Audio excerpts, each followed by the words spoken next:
fois, le Seigneur nous parle pendant la semaine et on se dit, mais pourquoi tu me dis ça aujourd'hui ? Et cette prédication, je vais la dédier spécialement à José et à Jocelyne. Et vous allez comprendre pourquoi. J'ai intitulé cette prédication « La consolation divine ».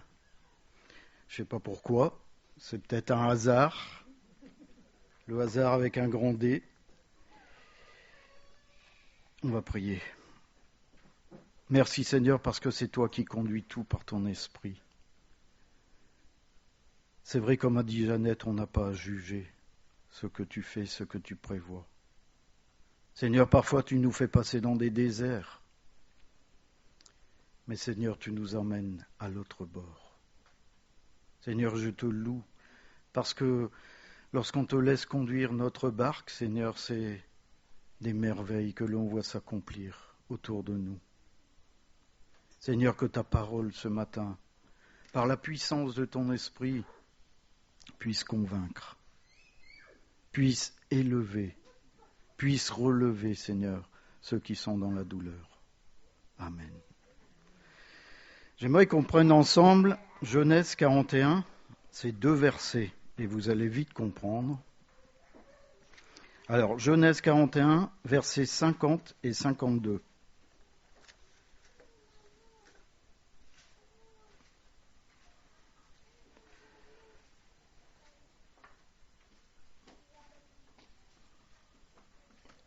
Avant les années de famine, il naquit à Joseph 2 fils, que lui enfanta Anath, fille de Potiphéra, prêtre Don. Joseph donna au premier-né le nom de Manassé, car, dit-il, Dieu m'a fait oublier toutes mes peines et toute la maison de mon père. Et il donna au second le nom d'Éphraïm, car, dit-il, Dieu m'a rendu fécond dans le pays de mon affliction. Le premier point, c'est Dieu console, restaure avec la naissance de Manassé. Joseph a connu des souffrances particulièrement fortes et douloureuses. Il a été exposé à l'hostilité de ses frères, à la haine de ses frères. Vous avez tous lu ces fameux chapitres qui nous ont montré qu'il avait même jeté dans une citerne. Il a été vendu comme esclave et s'est retrouvé en Égypte.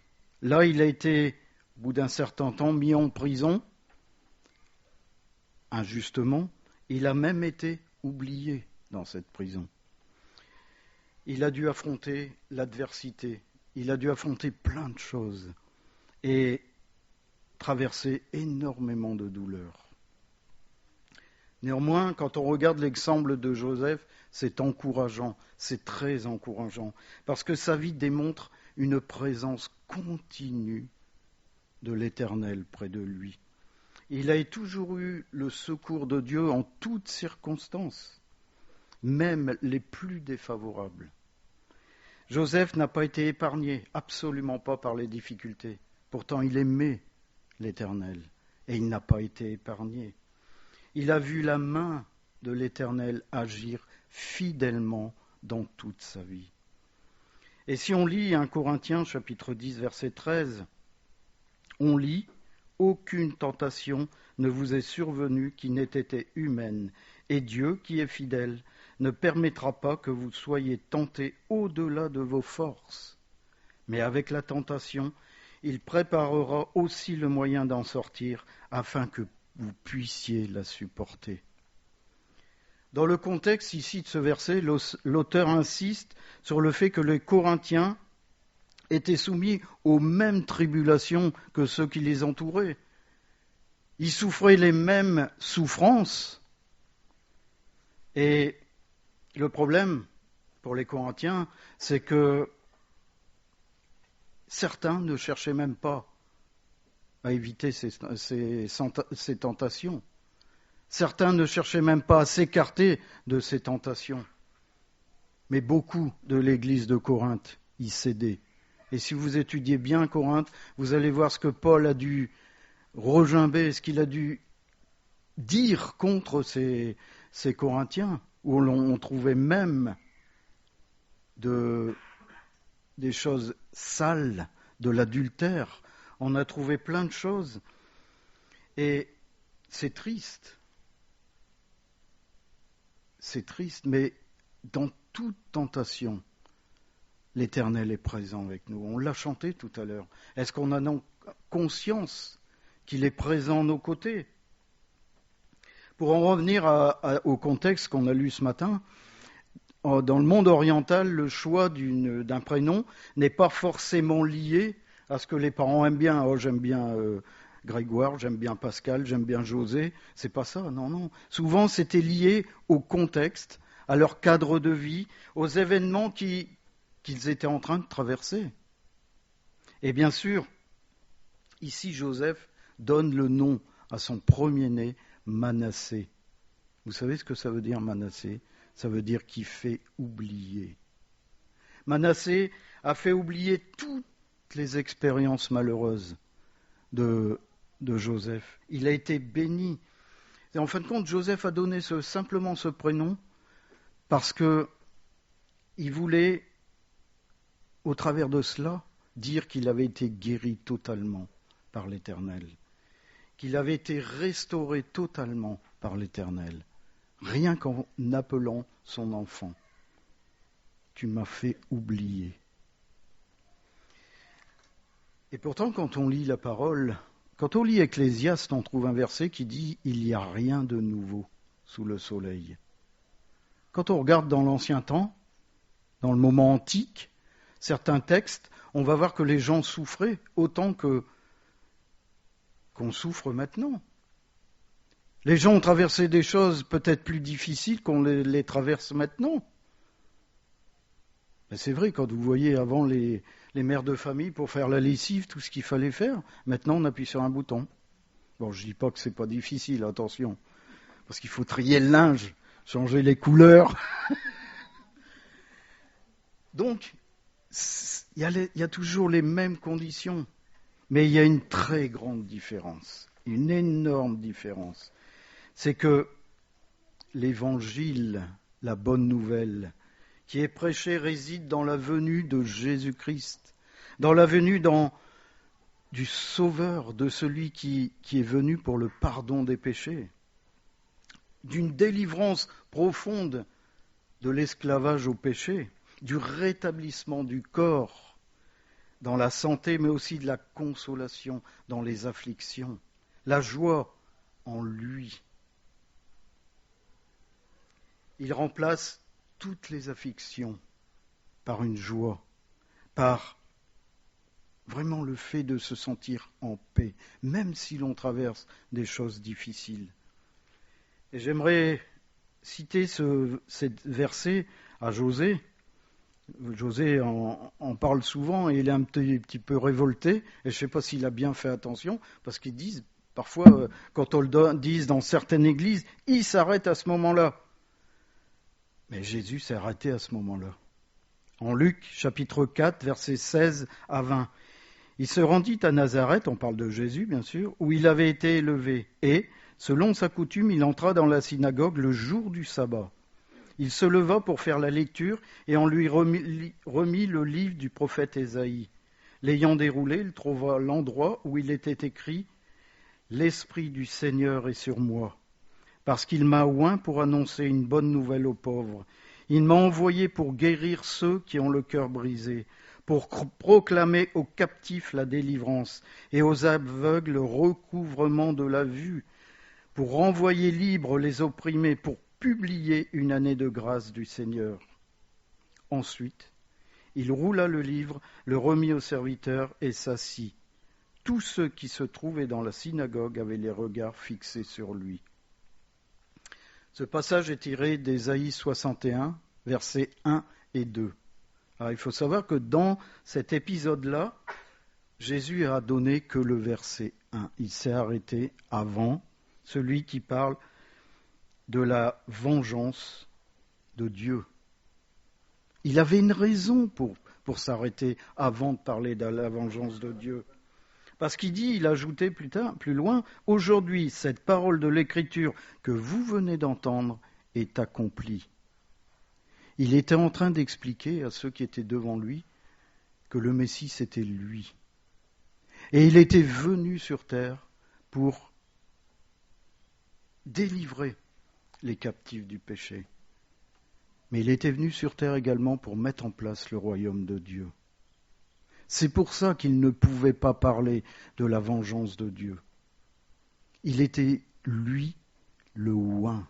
Il était, lui, le sauveur. Il était, lui, le Messie. Il était celui qui allait mourir sur la croix pour nous délivrer du péché. Et en Jean chapitre 8, versets 34 à 36, « En vérité, je vous le dis, leur répliqua Jésus, quiconque se livre au péché est esclave du péché. Or, l'esclave ne demeure pas toujours dans la maison. Le Fils y demeure toujours. Si donc le Fils vous affranchit, vous serez réellement libre. » Jésus est dans notre maison ce matin. Notre maison, c'est notre tente, c'est notre corps. Et ce matin, il nous a affranchis du péché. Mais ça ne veut pas dire qu'il nous a affranchis des afflictions. Il ne nous a pas dit qu'on allait vivre sans détresse humaine. C'est faux. Comme Joseph a dû endurer ces choses. Il a enduré les afflictions, il a enduré la détresse, il a enduré le fait de se retrouver seul dans sa citerne et se demander ce qu'il allait lui arriver. On sait ce qui lui est arrivé. Dieu avait un plan magnifique pour lui.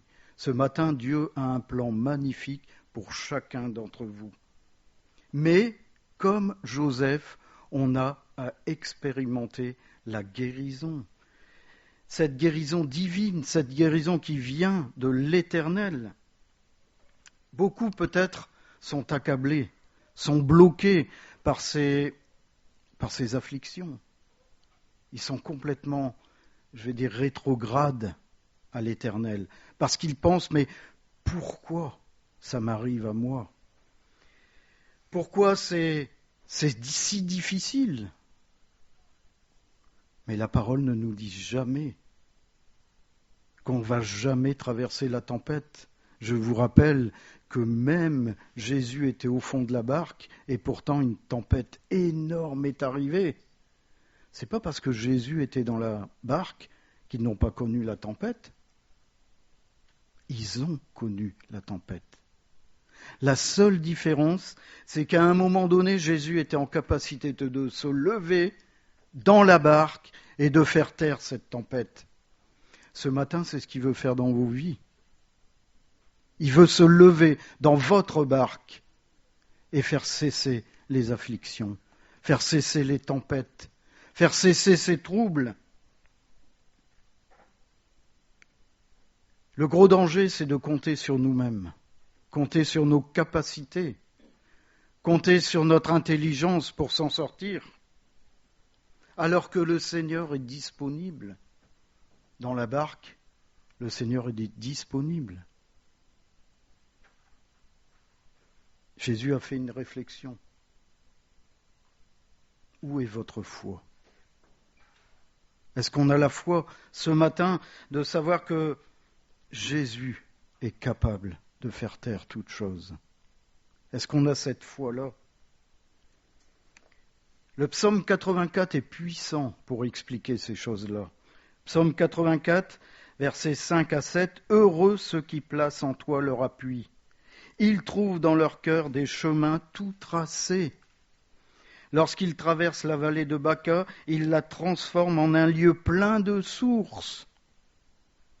Et la pluie la couvre aussi de bénédictions. Leur force augmente pendant la marche.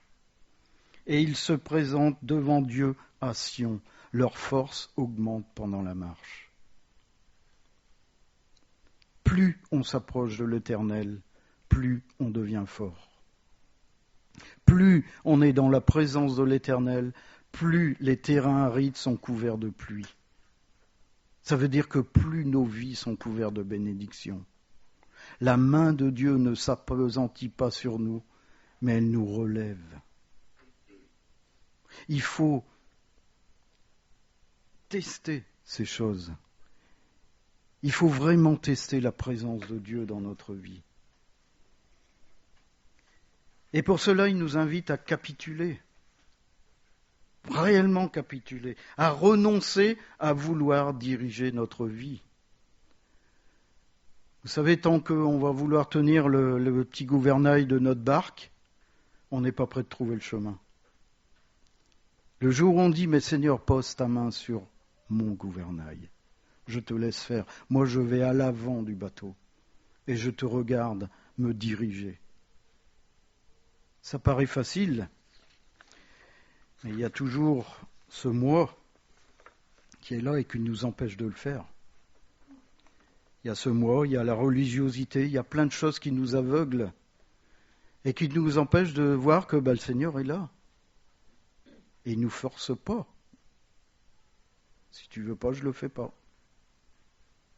En 2 Corinthiens chapitre 5, versets 14 et 15, on lit « Car l'amour de Christ nous presse, parce que nous estimons que si un seul est mort pour tous, tous donc sont morts. » C'est-à-dire qu'on est mort à nous-mêmes.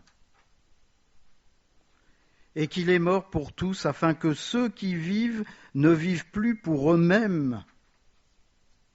C'est clair, on ne vit plus pour nous-mêmes, mais pour celui qui est mort et ressuscité pour eux. C'est plus moi qui vis, c'est Christ qui vit en moi. C'est ce verset qui dit ça. C'est plus ma vie qui est importante, mais la vie de Christ en moi qui est devenue importante. C'est pas Seigneur prend la première place, Seigneur prend toute la place.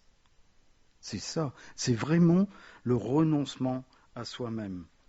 Lorsque le cœur de l'individu est disposé à faire ces choses, à ne plus se laisser imprégner par le monde, la miséricorde divine vient et le remplit. Et alors à ce moment-là, le Seigneur va entreprendre un travail énorme.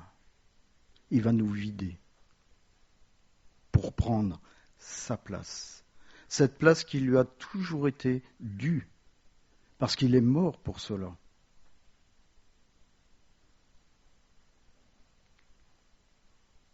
Il y a, dans cette œuvre de relèvement, il y a deux principes, j'ai tiré deux principes. Il y a les interventions directes, sans moyens humains, c'est-à-dire que c'est directement l'Éternel qui agit dans nos vies. Et Paul a vécu ces choses en étant relevé et restauré par Jésus lui-même. Si vous lisez 2 Corinthiens chapitre 1, versets 3 et 4, il est dit « Béni soit Dieu, le Père de notre Seigneur Jésus-Christ, le Père des miséricordes et le Dieu de toute consolation, qui nous console dans toutes nos afflictions, afin que, par la consolation dont nous sommes l'objet de la part de Dieu, nous puissions consoler ceux qui se trouvent dans quelques afflictions. » Si on a été consolé nous-mêmes, on est capable de consoler les autres. Par le terme qu'il emploie ici, si vous étudiez ce passage, on a plusieurs significations comme subir des pressions, être dans la détresse ou dans les tribulations. Tout chrétien connaît l'affliction que Paul a connue. Mais je peux vous dire que je pense que Paul a connu une affliction bien plus importante que celle qu'on connaît aujourd'hui. Et il a voulu les exposer à tous ses lecteurs pour que chacun puisse bien comprendre que seul avec la présence de Dieu dans notre vie, on est capable de supporter ces afflictions. J'ai un exemple concret que je ne citerai pas, et je peux vous dire que c'est une merveille d'une personne qui a subi des choses terribles et qui n'a jamais perdu la foi. Et c'est cette foi qui lui a permis de rester debout. Il n'y a que la foi qui nous permet de rester debout. En fin de compte, Paul est en train d'expliquer que, il nous demande de passer simplement de la perspective extérieure et temporelle, c'est-à-dire de tout ce qui se passe autour de nous, en une perspective intérieure et éternelle. Ça veut dire que les choses qu'on va prendre dans notre cœur vont durer à toujours. Et si on lit Corinthiens 4, ces versets nous l'expliquent très bien. Corinthiens 4, versets 17-18, car nos légères afflictions du moment, vous voyez, nos légères afflictions du moment présent produisent pour nous, au-delà de toute mesure, un poids éternel de gloire. Parce que nous regardons non point aux choses visibles, mais à celles qui sont invisibles. Car les choses visibles sont passagères, mais les invisibles sont éternelles. Si nous gardons cette foi, on voit les choses qu'on traverse, mais on va les traverser. Et si on ne perd pas cette foi, c'est la vie éternelle qu'on gagne. Malheureusement, il y a beaucoup dans ce monde, de toutes religions confondues, qui ont essayé. Est-ce que vous avez déjà entendu cette réflexion ? S'il y avait eu un Dieu, je n'aurais pas perdu ma mère, je n'aurais pas perdu mon père, je n'aurais pas perdu mon enfant. Combien de fois on l'a entendu ? Combien de fois ? Et vous avez des gens qui ont connu ces mêmes afflictions, qui ont perdu leur mari, qui ont perdu un enfant, qui ont perdu leurs parents, qui ont perdu des êtres chers et qui sont restés droits et qui ont continué avec le Seigneur. C'est pas la peine de chercher où ils vont se retrouver, ces personnes-là. Ils vont se retrouver dans la vie éternelle. Les choses invisibles sont éternelles. La bénédiction que Dieu nous donne, elle est éternelle.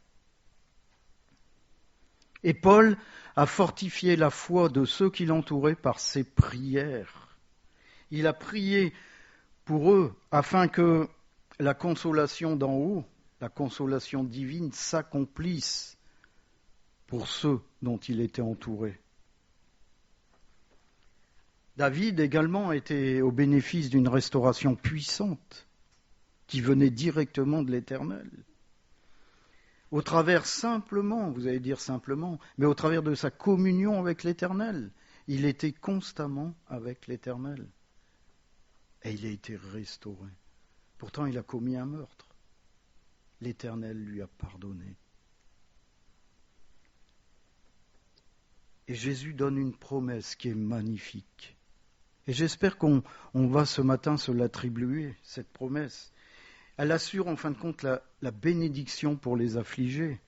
Matthieu chapitre 5 verset 4, « Heureux les affligés, car ils seront consolés. »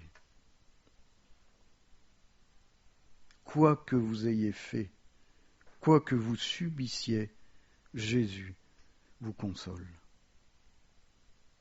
Il a dit, je vous enverrai un consolateur. C'est l'Esprit qui est en nous qui nous console. L'Esprit qui nous dit, comme dans le chant tout à l'heure, non, tu n'es pas seul. Je suis avec toi tous les jours. C'est cet esprit vivifiant au plus profond de notre être qui fait qu'on sait que l'Éternel peut se lever dans notre barque et faire cesser toute chose.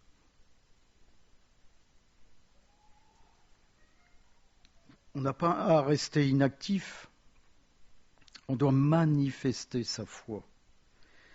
Pour croire en fin de compte au miracle, il n'y a que la foi. Vous savez, les 4 qui ont j'imagine, ça devait être, le gars devait peser au moins 80 kilos. Il ne pouvait pas bouger, il était handicapé. Vous imaginez qu'ils sont passés sur un toit pour l'amener directement par le toit à Jésus. Jésus n'a pas regardé la personne qui était handicapée. Qu'est-ce qu'il a regardé ?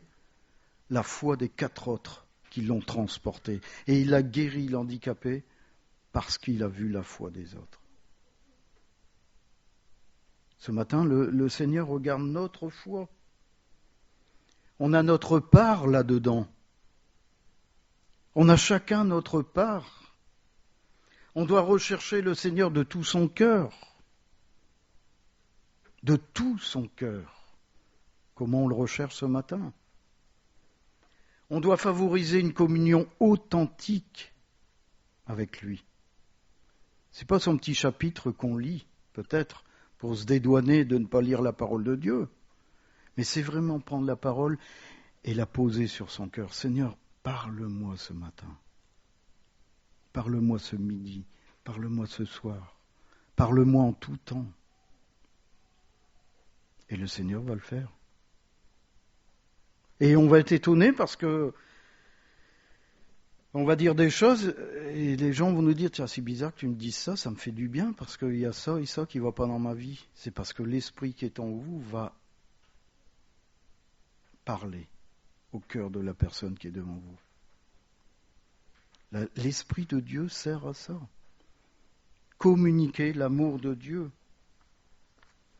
On a à prier, louer, exhorter. On a peut-être à prendre un engagement dans l'Église, dans l'Assemblée.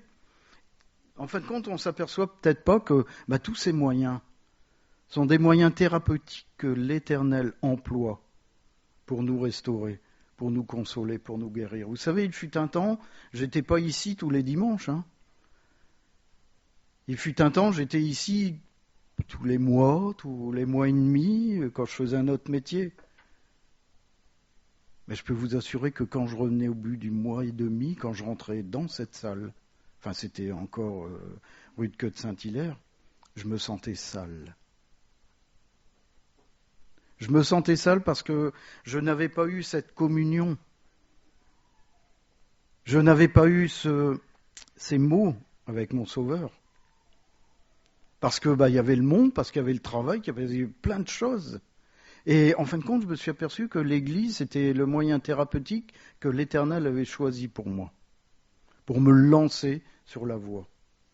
Le gros danger, c'est qu'il fallait que ça cesse, l'Assemblée. Est-ce que vous comprenez ce que je suis en train de vous expliquer ?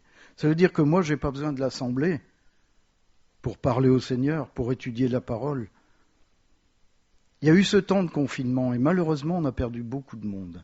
Il y a beaucoup de monde qui se sont écartés du Seigneur, qui n'ont plus de même enclin à étudier la parole parce qu'ils n'ont plus l'Assemblée, parce qu'ils n'ont plus quelqu'un le dimanche pour aller apporter la parole, parce qu'ils n'ont plus quelqu'un le mardi soir pour apporter la parole. Mais je vous rappelle que dans la barque, il y avait les disciples, mais il y avait Jésus.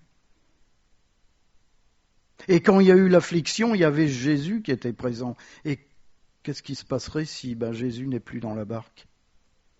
Là, on peut craindre.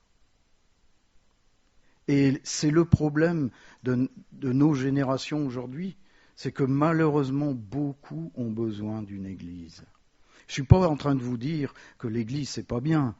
Ce que je suis en train de vous dire, c'est qu'il ne faut pas avoir que l'église pour compter avancer dans notre vie. Parce que faites-en l'expérience, le jour où vous n'allez plus à l'église et vous traversez vraiment une tempête monstre, vous allez voir ce qui va arriver. Vous allez partir. Vous allez dire, j'ai passé tant d'années et il n'est même pas capable d'intervenir dans cette situation-là. Je l'ai déjà entendu. J'ai raccroché, je vous le dis tout de suite, j'ai raccroché. Bing, je n'ai même pas dit au revoir. C'est ça le danger, c'est que le Seigneur nous appelle à vivre en nous. En fin de compte, il veut vivre en nous. À partir du moment où il vit en nous, il est là en permanence. On lui parle pendant notre quotidien. On lui parle le matin quand on se lève. On lui parle dans la matinée. Merci Seigneur, parce que tu m'as fait ça, parce que tu as permis ceci, parce que tu as permis cela. On n'a pas besoin de l'Église. Le gros danger, c'est ça. Ce matin, je vous invite à apprendre à marcher avec la parole, avec la présence de Christ dans notre vie. Et on l'a dit tout à l'heure. Mais comment se font nos frères et sœurs qui sont je trouve plus le terme, persécutés? Comment ils font? Ils n'ont plus d'église. Expliquez-moi comment ils font. Si quelqu'un est capable de me l'expliquer, expliquez-moi. C'est parce qu'ils ont Christ dans leur cœur. Ils n'ont que lui. Ils n'ont que lui. Et je peux vous dire que ces gens-là sont capables de traverser les plus grandes afflictions. Parce que Christ est présent dans leur vie.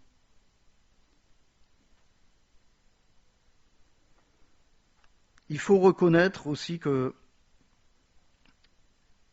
la détresse et l'accablement, c'est tellement oppressant que le croyant peut se trouver dans l'incapacité absolue de manifester quoi que ce soit. Il est figé. Il est incapable de prier. Est-ce que vous êtes déjà retrouvé dans cette situation où vous vous sentez incapable de prier, incapable de lire votre parole? C'est comme si vous êtes pris un mur en pleine figure. Je vous dis, c'est normal. La seule différence, c'est rester dans cet état. Il y en a d'autres qui ont manifesté une lassitude, mais vraiment une lassitude, parce qu'ils ont cru être abandonnés du Seigneur. Ils ont même demandé à mourir. L'exemple qu'on a dans la parole, c'est Moïse. Moïse qui a demandé à mourir, qui a regretté même d'être né. Tout ça parce qu'il a entendu le peuple regimber contre l'Éternel. Il a entendu les murmures. Il s'est dit, mais moi je suis incapable de conduire ce peuple. Nombre, chapitre 11, versets 14 et 15. Je ne suis pas, moi seul, capable de porter tout ce peuple, car il est trop pesant pour moi.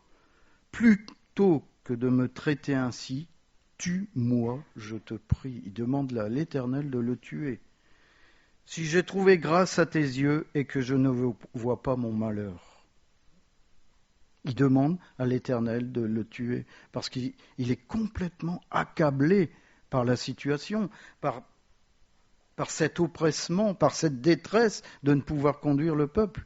Il dit, quitte à ne pas remplir la mission, tue-moi.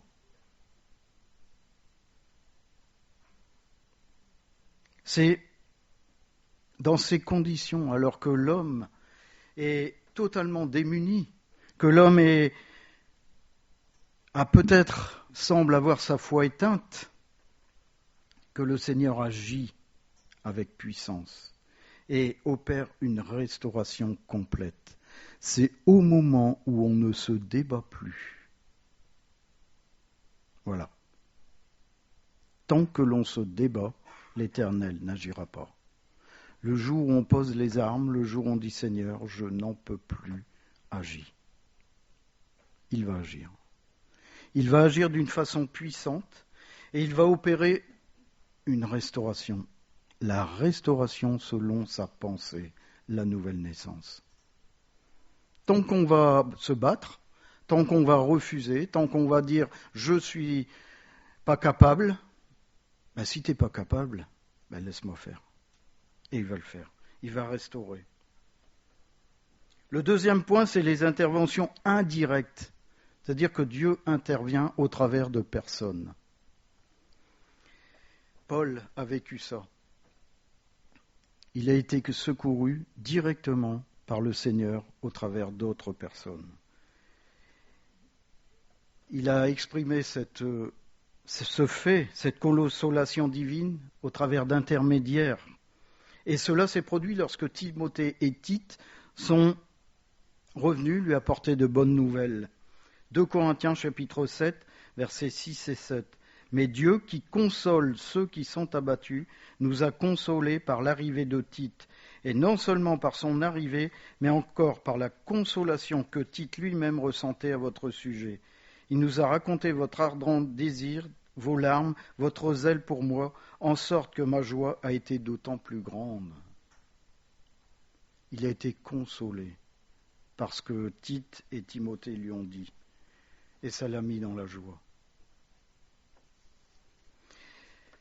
En fin de compte, ça nous encourage chacun à ne pas tomber dans le piège des paroles négatives, de la médisance, des critiques, des calomnies, mais à désirer être des instruments de bénédiction pour le Seigneur.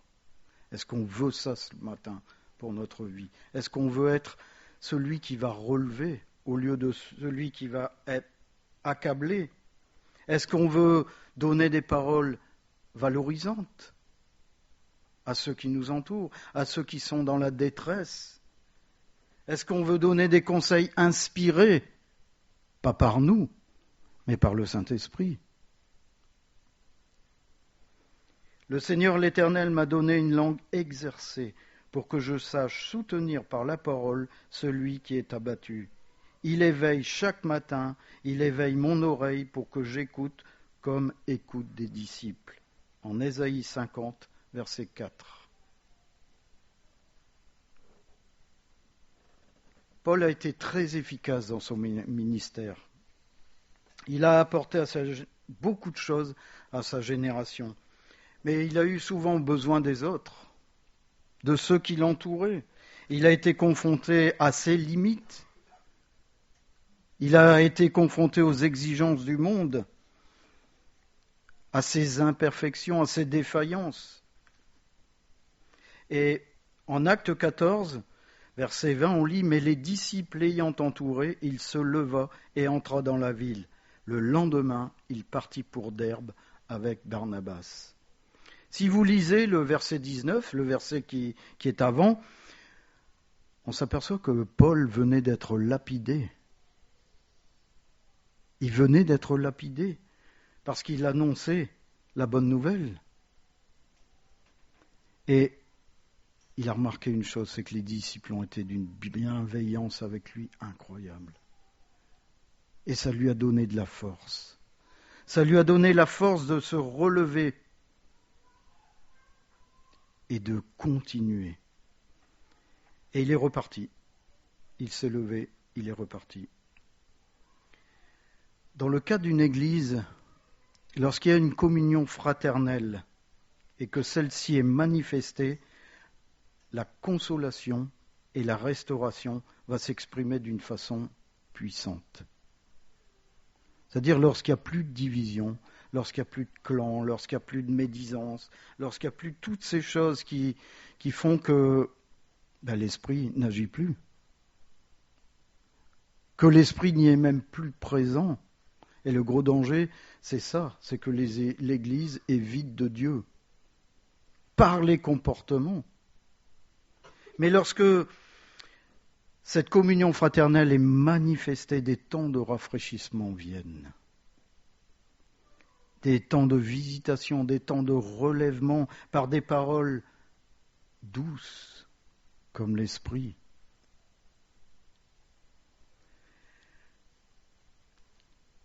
Et si on lit le psaume 133, on lit « Cantique des degrés de David ». Voici, ô qu'il est agréable, qu'il est doux pour des frères de demeurer ensemble. On le chante. C'est comme l'huile plus précieuse qui, répandue sur la tête, descend sur la barbe d'Aaron, qui descend sur le bord de ses vêtements. C'est comme la rosée de l'Hermon qui descend sur les montagnes de Sion, car c'est là que l'Éternel envoie la bénédiction, la vie pour l'éternité. Sur quelle montagne on se trouve ce matin? Est-ce qu'on est sur la montagne de Sion, recevant les bénédictions de l'Éternel, ou est-ce qu'on est dans le monde à critiquer, à médire, à calomnier?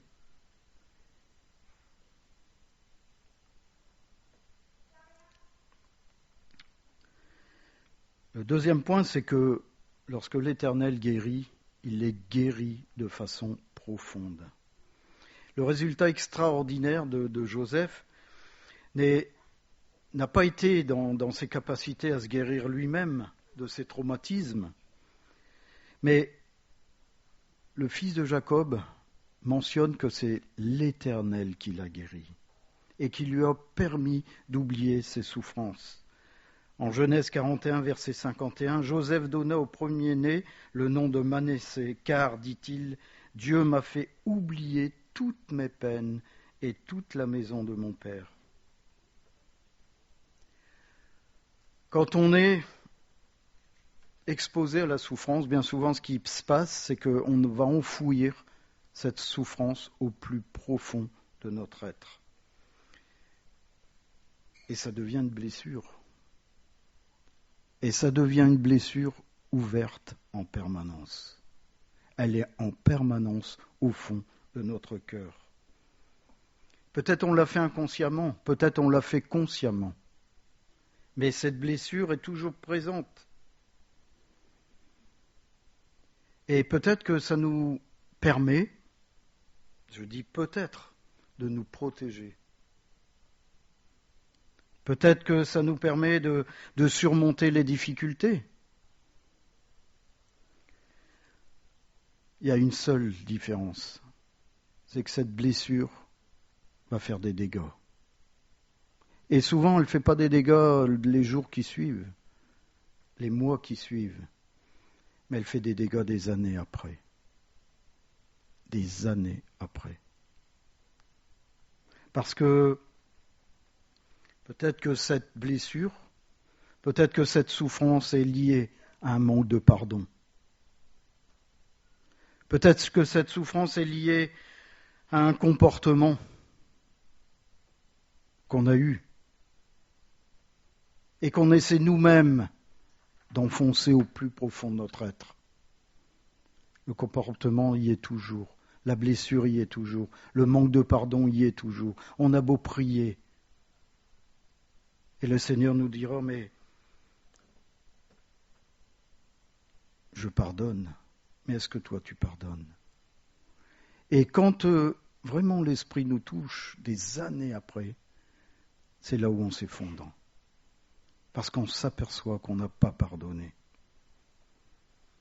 Et ce qui est bien et ce qui est rassurant de savoir, c'est que l'aide divine, l'aide de l'Éternel se manifeste en traitant en profondeur ces choses. Elle élimine toutes les souffrances accumulées dans notre cœur, au plus profond de notre cœur. Et bien souvent, et je dis gloire à Dieu, le Seigneur fait ressortir ces choses des années après. Il les amène à sa lumière. Il ne les amène pas à la lumière du monde, mais à sa lumière. Et le but, en fin de compte, c'est de reconnaître devant lui ces choses.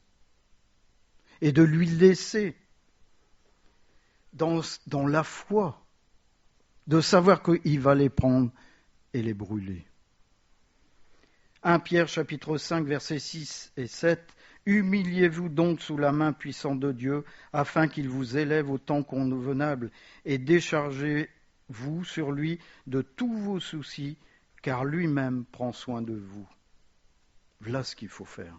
C'est lui donner ces blessures qu'on a au plus profond de notre être, afin d'être délivré. Bien sûr, ça nécessite le fait de se réfugier dans l'Éternel, dans la présence de son Sauveur, pour évacuer toutes ces douleurs intérieures, en les exprimant, en les nommant. La confession de la bouche avec la foi du cœur permet justement que ces choses se fassent. Matthieu 11, versets 23-24, je vous le dis en vérité, si quelqu'un dit à cette montagne, ôte-toi de là et jette-toi dans la mer, s'il ne doute point en son cœur, mais croit que ce qu'il arrive, il le verra s'accomplir, c'est pourquoi je vous dis, tout ce que vous demanderez en priant, croyez que vous l'avez reçu et vous le verrez s'accomplir. Voilà, c'est ces choses dans la foi qui doivent être faites. Les montagnes d'accablement, le traumatisme, les déchirures intérieures sont expulsées du cœur et abandonnées au Seigneur par la foi. La confession doit être celle du péché, celle de ce qui a déclenché et amplifié tout ce qui se passe dans notre vie aujourd'hui. Psaume 32, versets 3 à 5, « Tant que je me suis tu, mes os se consumaient. Je gémissais toute la journée, car nuit et jour ta main s'apesantissait sur moi. Ma vigueur n'était plus que sécheresse comme celle de l'été. J'ai fait connaître mon péché, je n'ai pas caché mon iniquité. J'ai dit, j'avouerai mes transgressions à l'Éternel, et tu as effacé la peine de mon péché. » C'est dur de faire ça. avoué ses transgressions à l'Éternel, et tu as effacé la peine de mon péché. C'est tout ce que le Seigneur demande. D'autres, ils ont cette part de faire le deuil du passé, d'une vie qui aurait pu être différente, pardonner l'inexcusable, à tourner la page pour aller de l'avant et progresser. Ça veut dire, bon, on n'en parle plus. Hop. Quelles que soient les situations, lorsque les réalités sont mises en lumière par le Saint-Esprit, reconnues, exprimées et exposées au Seigneur, la grâce divine va être déployée abondamment pour accomplir l'œuvre de Christ en nous. Il n'y a plus de barrière, plus du tout. On est libre. Et l'œuvre dans la vie de Joseph a été remarquable parce que toutes ses peines ont été traitées. Toutes ses peines. Il a été libéré de toutes ses peines. Ce qui prouve, en fin de compte, l'Éternel ne souhaite pas, vous savez, commencer quelque chose, l'arrêter, revenir 3-4 ans plus tard. L'Éternel, ce qu'il veut faire dans vos vies, dans nos vies ce matin, c'est intervenir de façon profonde et définitive. Je suis persuadé que celui qui a commencé en vous cette bonne œuvre la rendra parfaite pour le jour de Jésus-Christ. Philippiens, chapitre 1, verset 6. 1 Pierre, chapitre 5, verset 10. Le Dieu de toute grâce qui vous a appelé en Jésus-Christ à sa gloire éternelle, après que vous aurez souffert un peu de temps, vous perfectionnera lui-même, vous affermira, vous fortifiera, vous rendra inébranlable.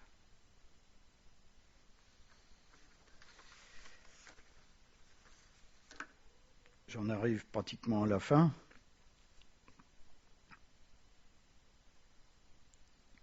Paul affirme en fin de compte que l'efficacité de la consolation divine est là pour soigner toutes les afflictions, sans exception.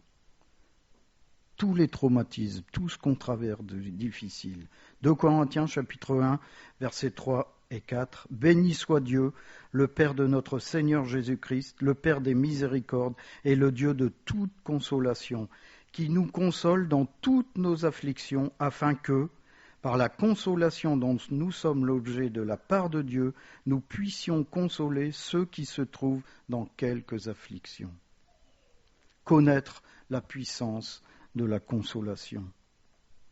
Ça donne un espoir merveilleux à chacun, à ceux qui souffrent, car ils peuvent considérer que leur foi en Jésus va agir et que Jésus est attentif à tout ce qu'ils traversent et qu'il fera tout de façon nette et définitive pour les débarrasser de ce qu'ils sont en train de traverser. Le temps qu'il mettra, on n'en sait rien. Mais rappelez-vous, il est dans la barque avec vous au milieu de la tempête. On doit envisager notre avenir avec foi pour s'attendre à une manifestation divine, à cette consolation des choses peut-être du passé qu'on a enfouies, à une consolation peut-être des choses qu'on vit actuellement. Le Seigneur va poser sa main par la puissance de son Saint-Esprit sur ces choses. Jésus lui dit, ne t'ai-je pas dit que si tu crois, tu verras la gloire de Dieu? Est-ce qu'on veut voir la gloire de Dieu ce matin?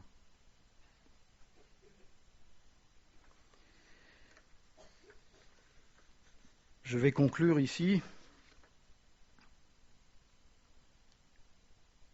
On n'a pas à définir le mode d'action, à déterminer comment on va faire, comment va faire le Seigneur dans notre vie. On a simplement à lui donner notre vie. Et quand je dis simplement, j'emploie pas un bon terme, parce que pour beaucoup c'est très difficile. Parce qu'il faut accepter vraiment que le moi n'existe plus. Il faut accepter que le Seigneur vienne, que le Seigneur nous vide de nos détresses, nous vide de nos blessures qu'on a enfouies profondément, et que par la puissance de son esprit, il nous console, il nous lave. Et c'est simplement le fait de s'abandonner en l'Éternel. C'est ce que je vous invite à faire ce matin, vous abandonner en l'Éternel. Le Seigneur veut guérir ce matin. Le Seigneur veut consoler ce matin. Le Seigneur veut vous rendre puissant. Il ne nous a pas donné un esprit de timidité. Rappelez-vous ce que dit ce verset. Si vous laissez l'esprit grandir, si vous laissez l'esprit agir, il va vous consoler de tous vos maux. Et il fera que vous resterez droit, même si la tempête est immense. Et vous sentirez sa main douce se poser sur vous. Et vous serez ainsi consolés jusqu'à la fin de vos jours. Amen. Merci Seigneur pour ta parole. Merci Seigneur pour cette consolation que tu promets à chacun, Seigneur. Seigneur, ta présence nous suffit déjà pour nous consoler. Seigneur, qu'avec la puissance de ton esprit, Seigneur, ce matin, tu puisses guérir des âmes. Que tu puisses consoler, Seigneur. Je te demande d'aller vers notre sœur Jocelyne. Et Seigneur, que comme cette personne qui s'est présentée devant Jésus avant qu'il ne soit rentré chez lui, Seigneur, son fils était guéri. Seigneur, guéris Jocelyne par une puissance divine d'intervention venant de toi. Guéris son cœur, guéris son corps, guéris son âme. Remplis-la de ton esprit, Seigneur. Remplis de ton esprit chacun ici présent, que chacun puisse connaître la plénitude de ton esprit pour être guéri dans ses profondeurs et vivre et glorifier ton saint nom. Amen.